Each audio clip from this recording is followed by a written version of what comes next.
أنفسنا ومن سيئات أعمالنا من يهده الله فلا مضل له ومن يضلل فلا هادي له أشهد أن لا إله إلا الله وحده لا شريك له وأشهد أن محمدا عبده ورسوله الذي لا نبي بعده.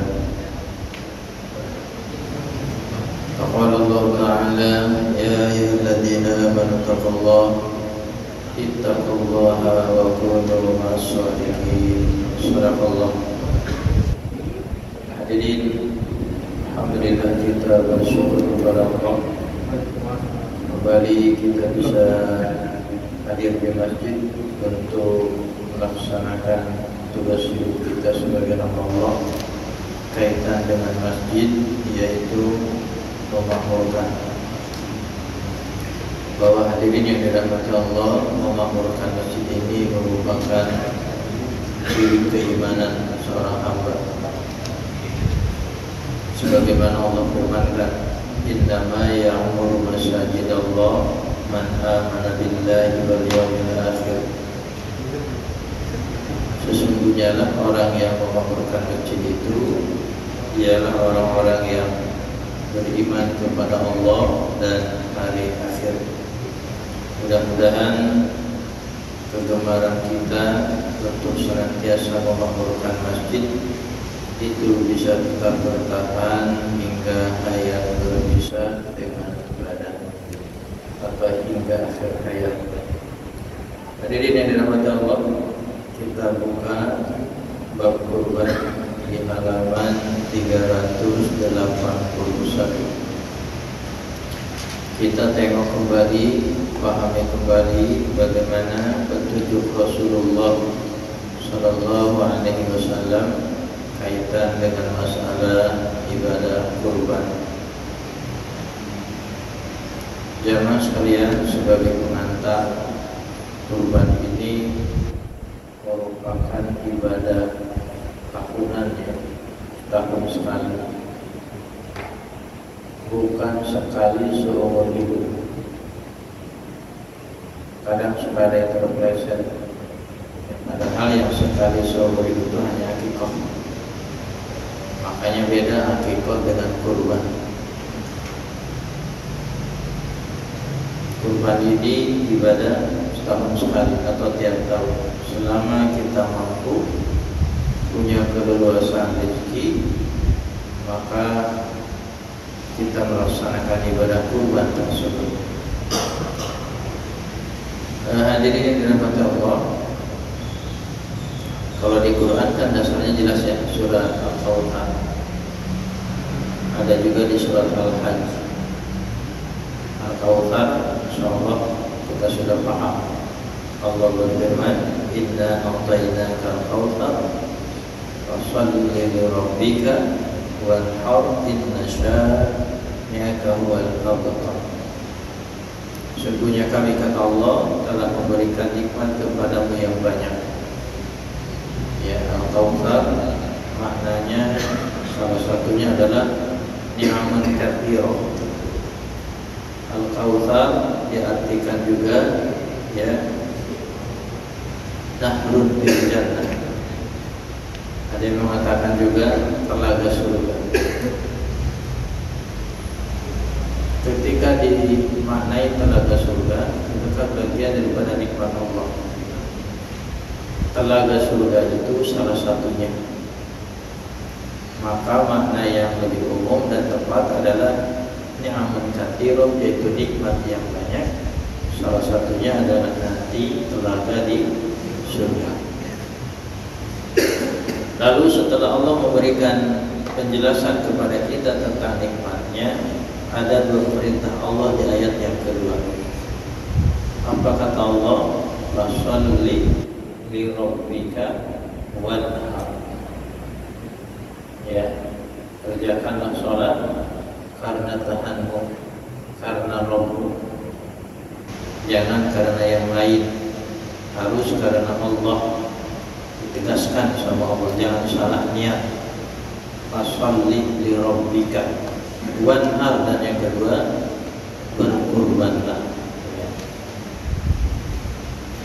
hadirin, kaitan perintah kurban dengan nikmat, maka disimpulkan oleh para ulama bahwa salah satu bentuk bersyukur kita terhadap nikmat Allah itu ialah dengan sholat dan berkurban.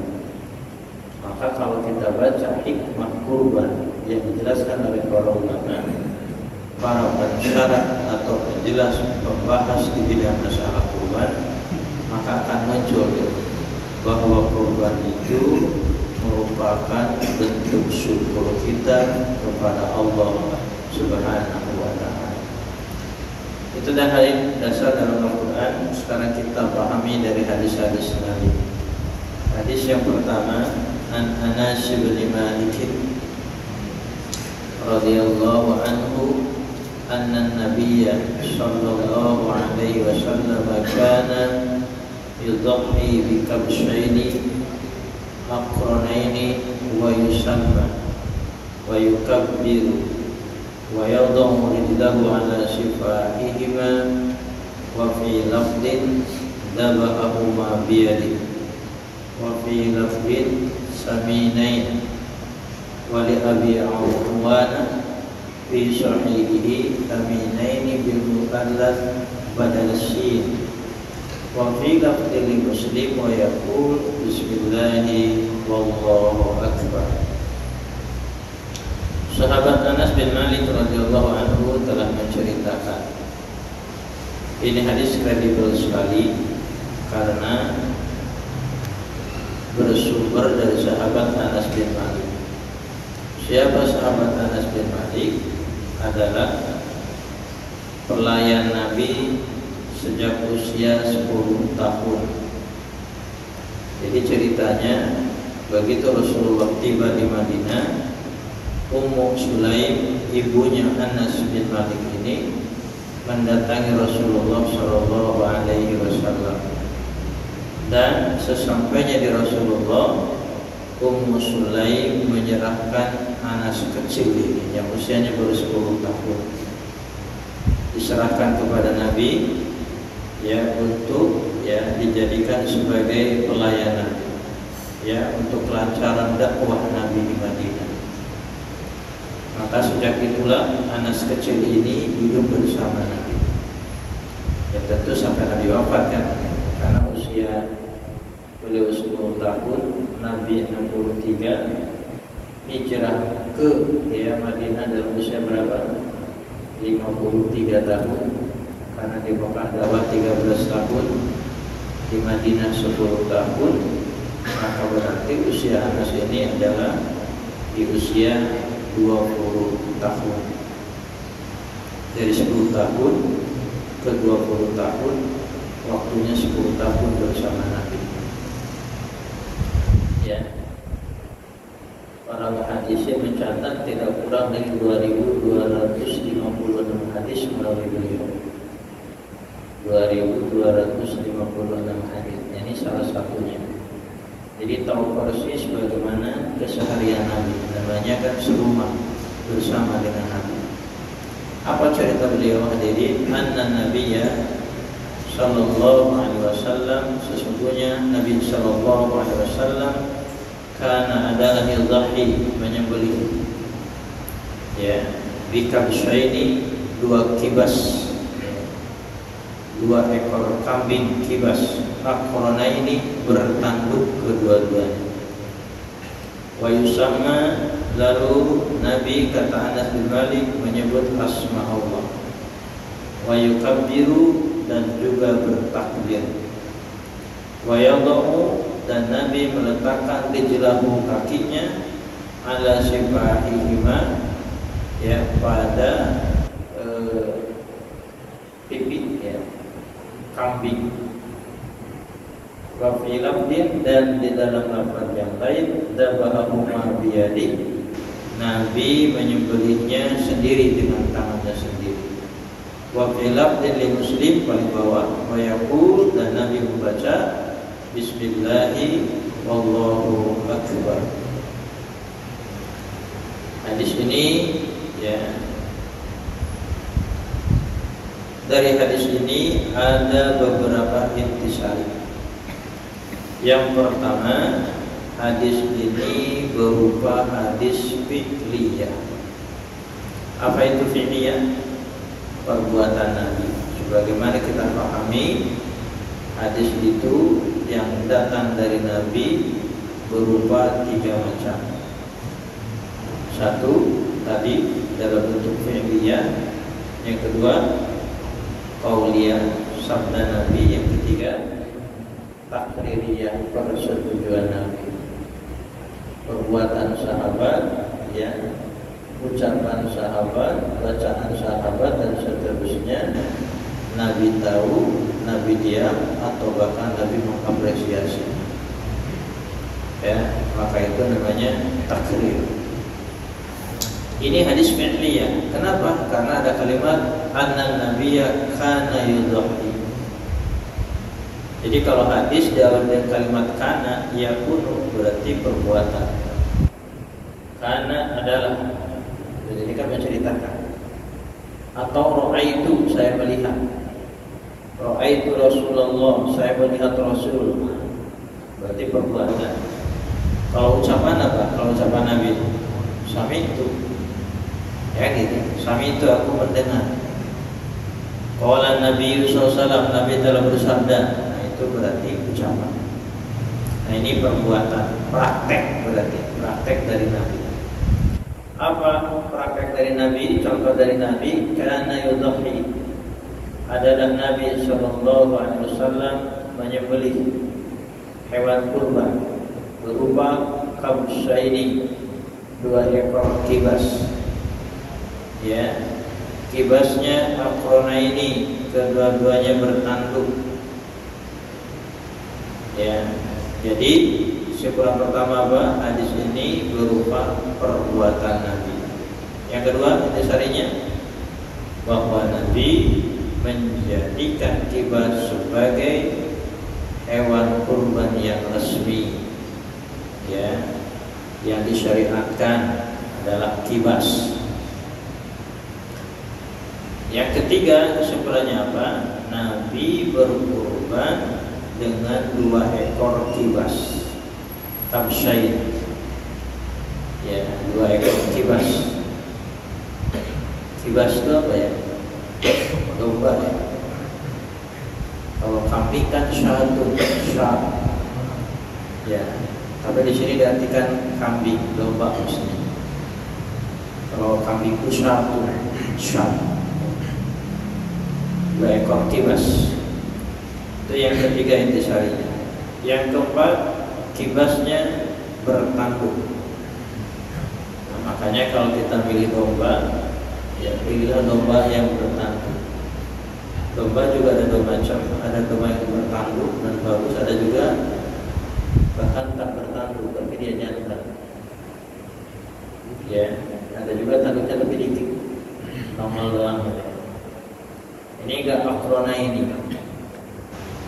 Di Jawa Barat itu dan menjadi ciri khas, ya, kalau kurban itu dengan domba. Ya, itu Garut, masya Allah, tanduknya cakep, gagah, tampan, kelihatan tinggi, masya Allah. Kayak gitu mesti. Jangan yang kecil. Kalau di Jakarta mah kasihan lihatnya.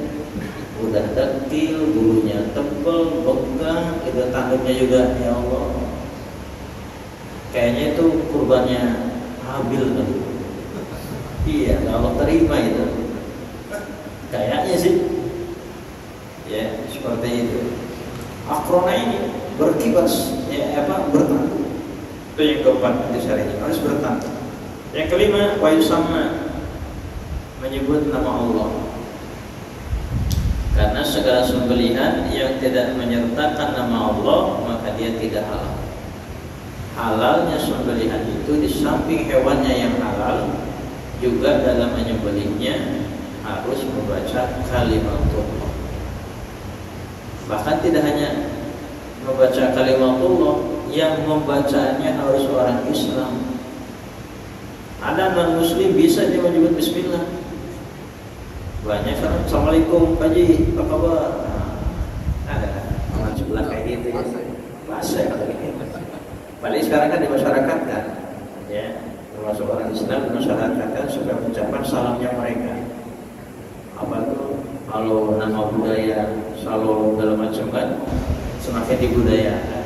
Mereka juga sama, ya seperti itu. Pak Kapolri kalau ketemu itu suka ada open tertentu mengucapkan assalamualaikum Pak Jenderal Istio ya, kasih assalamualaikum. Ya, jadi di samping mengucapkan Bismillah atau nama Allah, juga yang mengucapinnya, yang bacanya, yang nyembelinya harus orang Islam. Maka kalau bicara syarat, ada syarat hewan yang disembeli, ada syarat penyembeli hewan. Beda. Ada syarat hewan yang disembeli, ada juga syarat si penyembeli hewan. Beragama Islam dan membaca kalimatullah. Gitu. Pertanyaannya, kenapa non muslim walaupun baca bismillah kok nggak halal sembelihannya? Kan baca bismillah.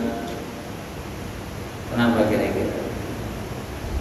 Karena mereka baca bismillah bukan lahir dari keyakinan, tapi dari basa-basi aja. Iya kan? Basa-basi ya, hanya apa ya? Hanya apa, penghias pergaulan saja. Nah, kalau kita kan betul-betul dari keyakinan, ya, maka itu yang membuat bedanya baca bismillah mereka dengan kita. Itu wayu sama ya, membaca bismillah baru tuh kalau sembelihan, ya. Di tempat penyembelihan hewan, entah itu ayam atau kambing atau sapi, ketika sibuk apalagi ayamnya, itu wallahu a'lam ada pesanan 2000 ayam, motongnya manual nggak pakai mesin, itu kan lumayan Pak, masa 2000 itu 100 saja, 100 ekor. Ya mudah-mudahan sih baca bismillah ya. Ayam broiler itu kan peganginya, kepalanya diginiin, seret terus belakangan ya. Bismillahirrahmanirrahim. Bismillahirrahmanirrahim. Ya, mestinya begitu. Sampai ekornya 100 kali. Nah, kita kan tidak tahu ya, kita makan tuh baca bismillah atau tidak tuh hewannya. Lalu bagaimana ketika kita makan di udana, di restoran dan segala macam, termasuk di hotel, gitu kan? Ketika kita makan daging itu supaya halal gimana? Nah, hadirin, jawabannya adalah jangan lupa baca bismillah. Ya, baca bismillah itu ketika makan merupakan kifarat agar apa yang terjadi dengan makanan tersebut, ya, tentang keharamannya, dengan baca bismillah itu akan menjadi ya penutup daripada keharamannya tersebut. Kifarat begitu kurang lebih.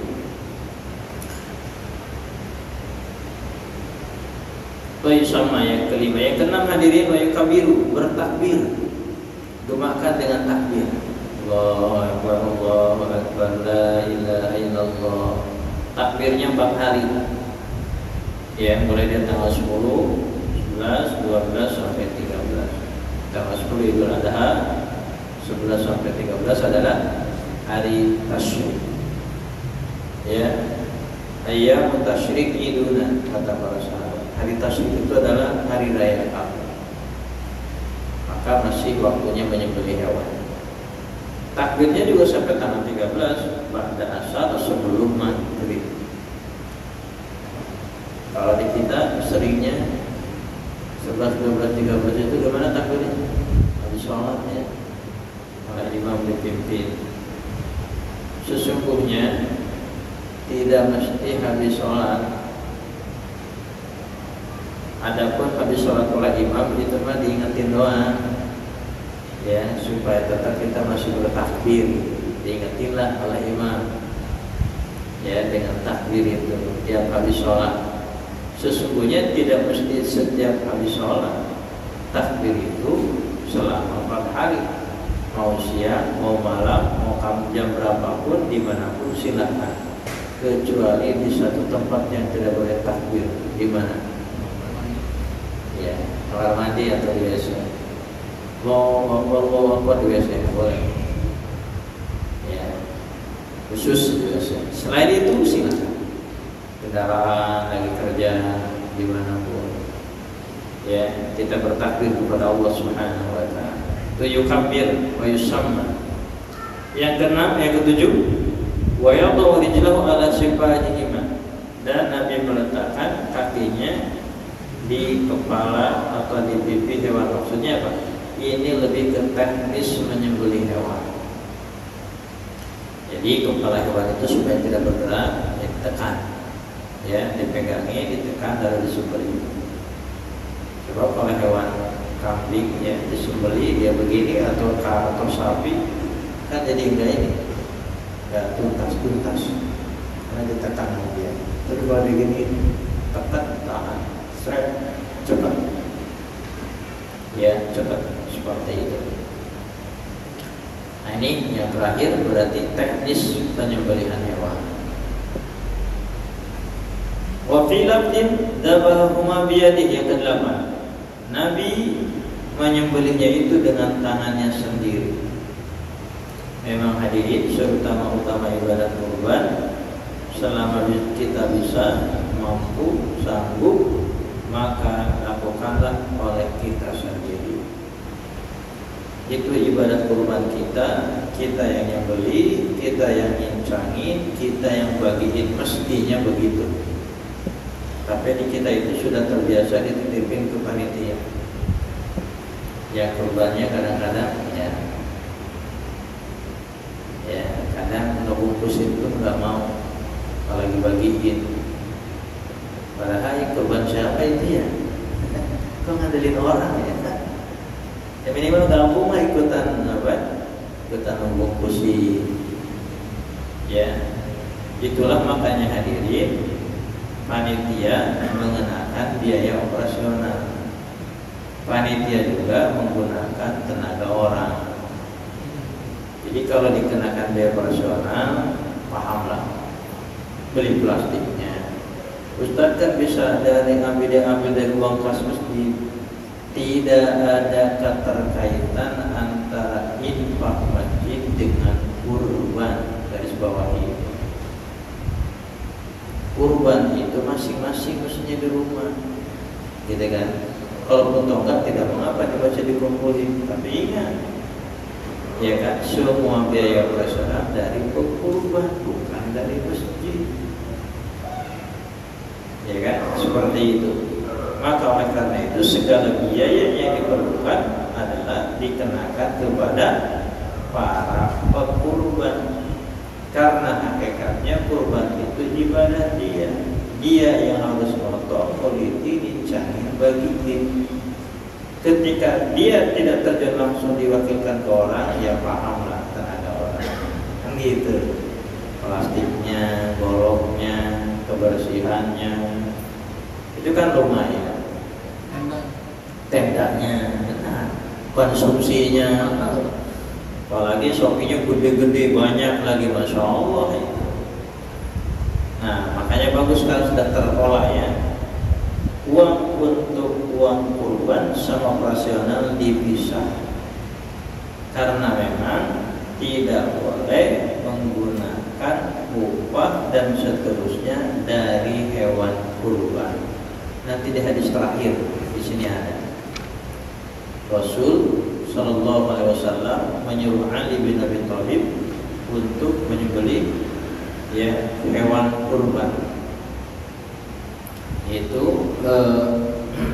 unta, ya, lalu dilarang ngambil upah dari hewan kurban tersebut.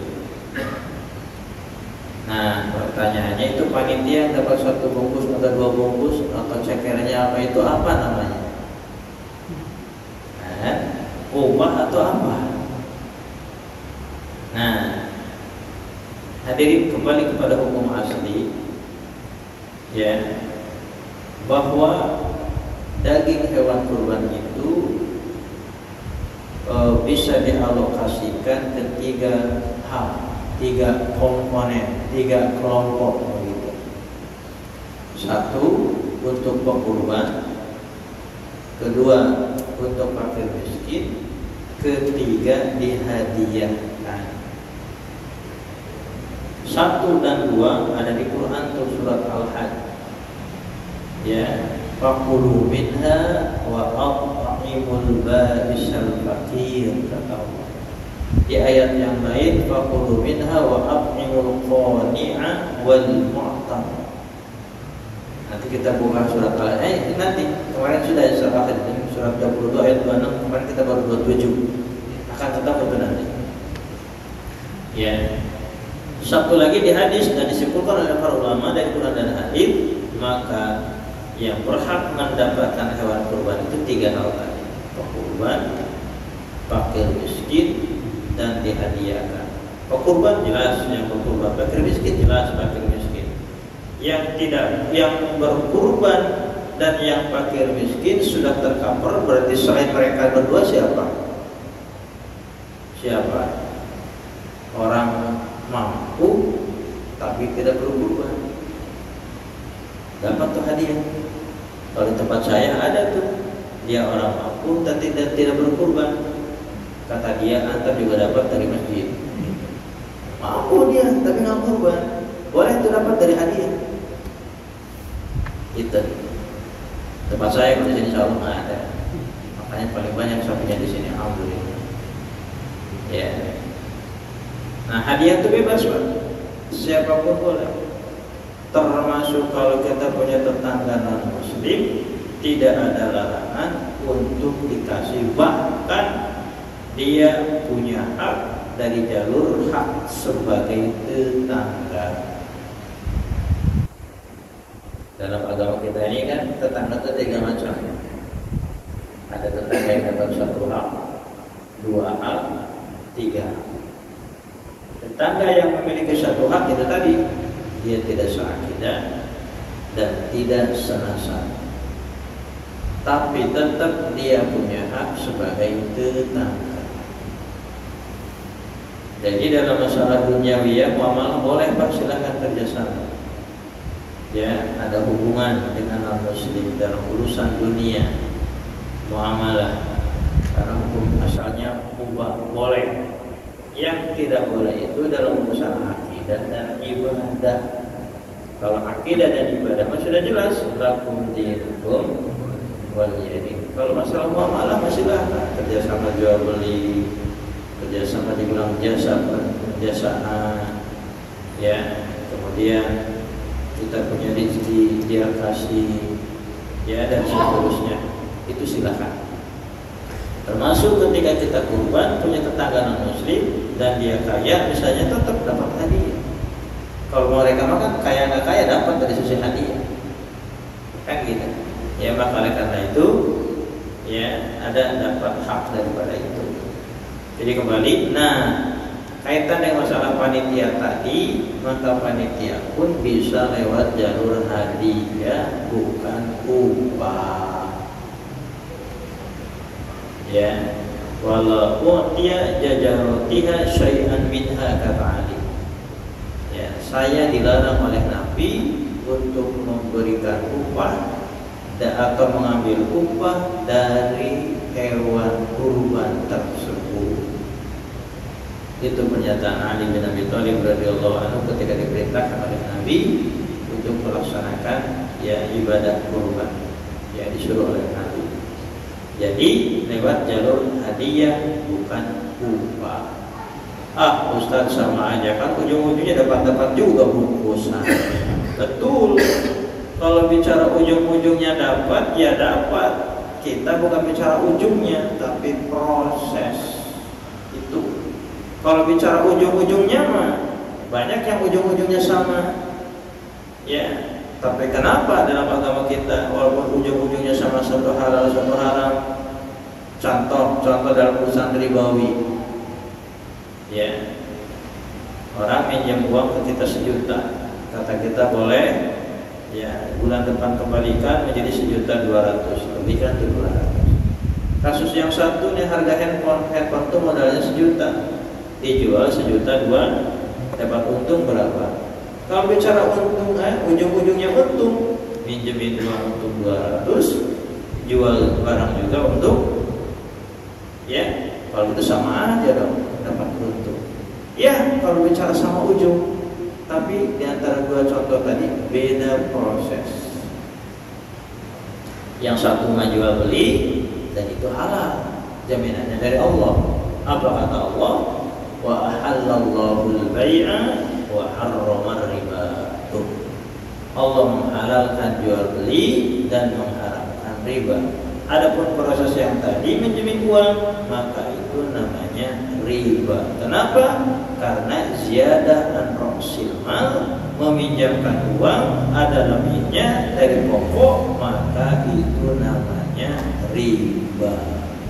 Begitu aturan agama kita. Jadi yang dilihat itu bukan ujungnya sama-sama dapat, sama-sama untung, tapi proses. Kalau sama-sama sukarela mah yaitu yang zina sama yang akan nikah kan sama-sama rela, yang dihantar juga ya. Dia dibayar segitu rela, yang bayar rela, yang dibayar rela.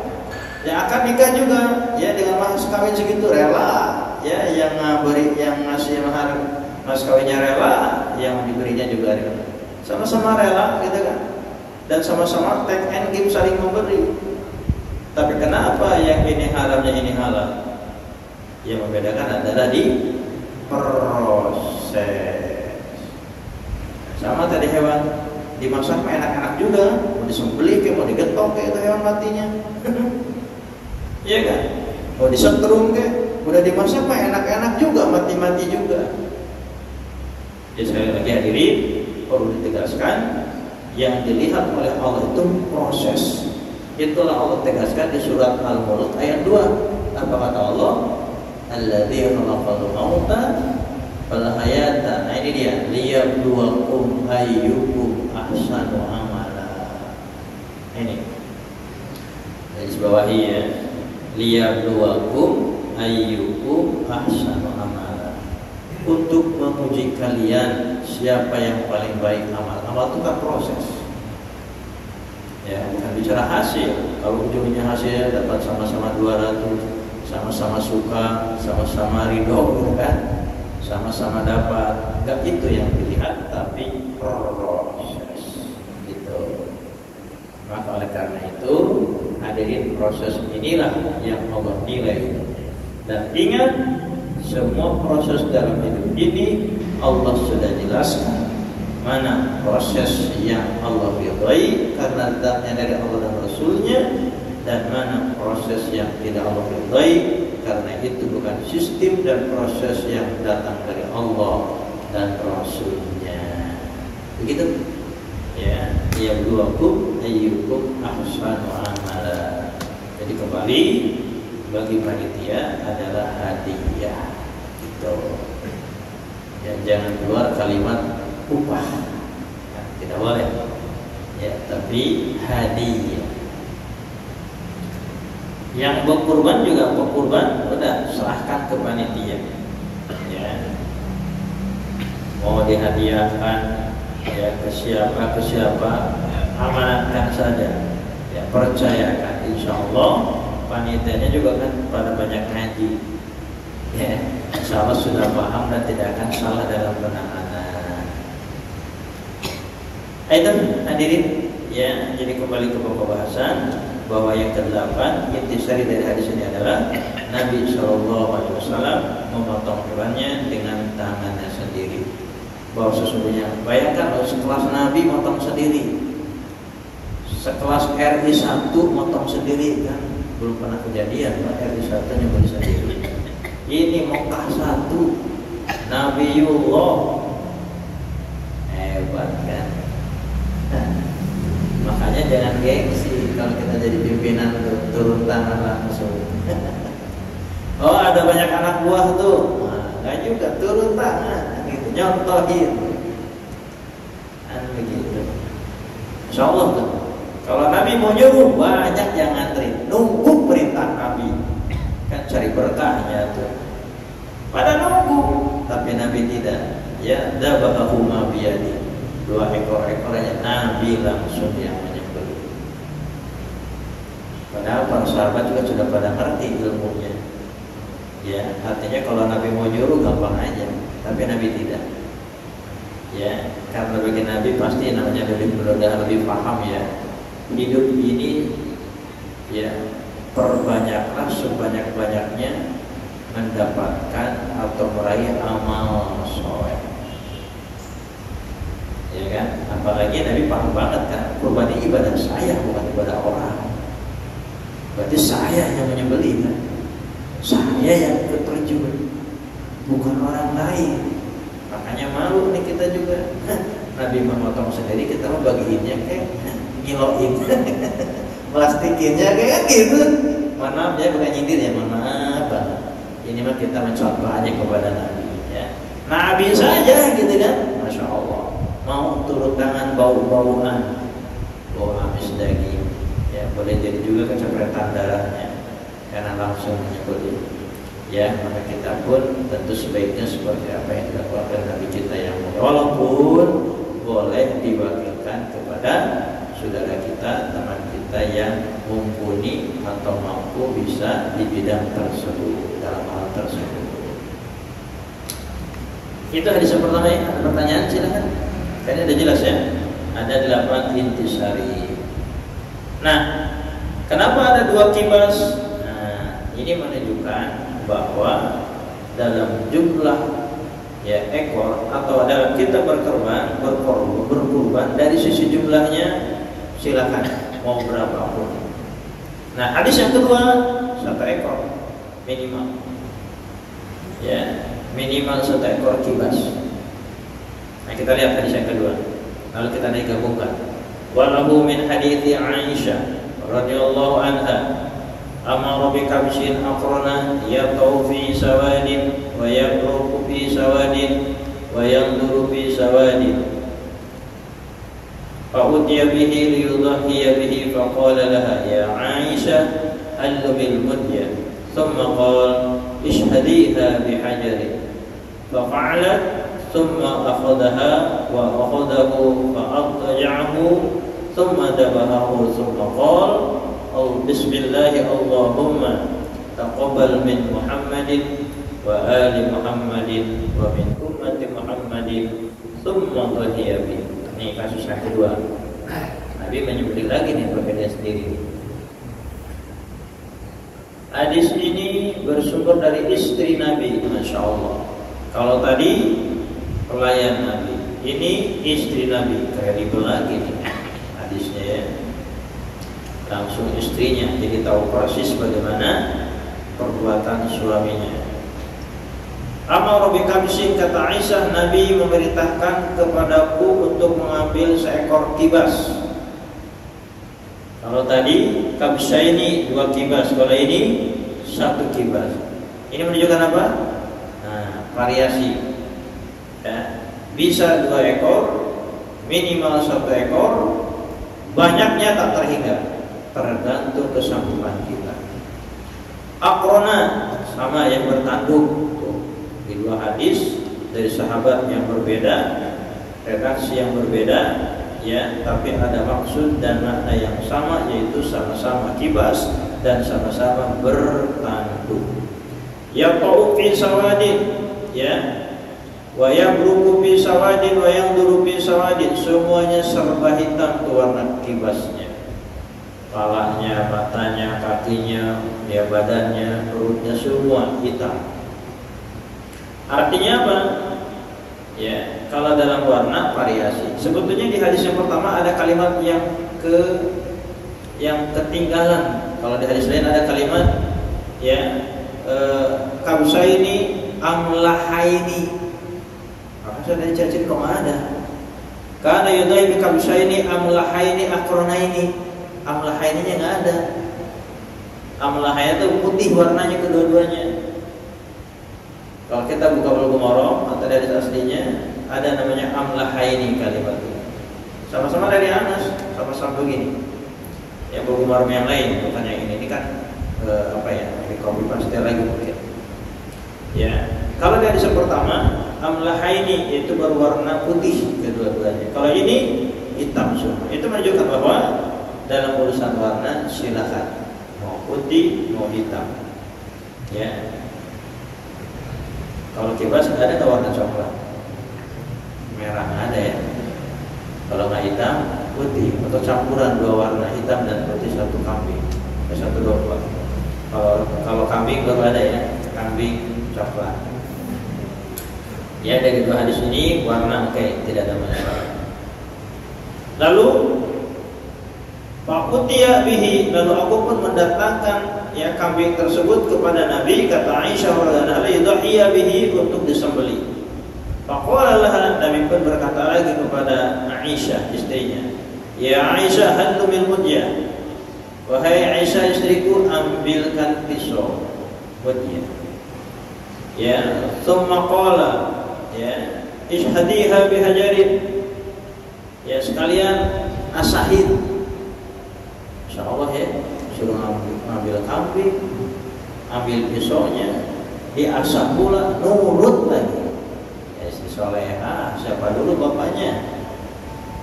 Abu Bakar As-Siddiq radhiyallahu anhu, ya kan? Ya, siapa dulu yang dilayaninya? Nabi. Siapa dulu yang melayaninya? Sahabiyah. Sudah diterpa dengan tarbiyah oleh Nabi. Paham dong? Ya, sama dengan istri kita di rumah kan, insya Allah. Mana ambilin pisau, asahin ya, insya Allah nurut. Kalau di sana enggak, papa itu kan kerjaan laki, Pak. Oh, mama yang ngasah itu di sana, bukan di sini. Di sini bangsa, insya Allah. Ya, beda. Sama sini mah. Ini kan kerjaan laki semua ya, ambil kambing, ambilin pisau, ngasahnya, masya Allah. Ya. Iyalah paham, namanya sudah ngaji, sudah tarbiyah soleha. Melayani suami adalah amal soleh, masya Allah. Ya kan? Melayani suami itu adalah amal soleh, kebaikan, perintah dari Allah. Makanya nggak bakalan menolak. Ya, udah isya ya, terasa, belum tuntas nih hadis. Hadirin. Udahan dulu kali, boleh sepotong, tanggung.